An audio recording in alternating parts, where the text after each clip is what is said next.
Let's talk about neuropathy. He's talking polyneuropathy. I'm just going to talk about neuropathy and share with me your experience with neuropathy. So I have neuropathy too, okay?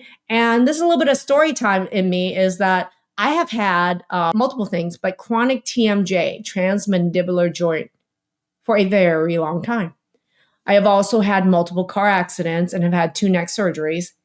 And the reason is, if my tendons get injured, they don't heal. I've always been super hypermobile. My joints have been all over the place.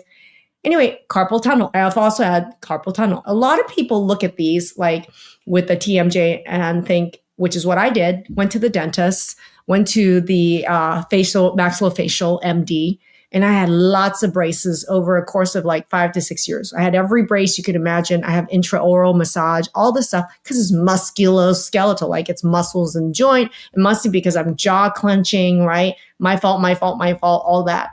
Well, the interesting thing about it was, guess what? It had nothing to do with the muscles and joints. It had to do with my immune system loving to attack nerve in my neck here. So the upper neck nerve is called C1, C2. It goes out to a nerve called the occipital nerve. This nerve travels here from the back of my head to my ear right here, out to my face. When I consume gluten, and gluten triggers my autoimmune, and my autoimmune disease loves not only to attack my joints, but nerves. Do you think it could be a hidden cause of TMJ, transmandibular joint syndrome? Do you think it could be a hidden cause of pain for some people with really bad headaches? I'm thinking my mouse here, and I'm having all this carpal tunnel. But guess what? It's really interesting is, why would I get on both sides? If I'm right-handed on my mouse, or would I get on the left side? So there's another mechanism at play where gluten is triggering an immune attack against my nerves, causing neuropathy. So that's an unusual reaction to gluten, but it is the usual. It's what I have experienced and what thousands of you have experienced out there.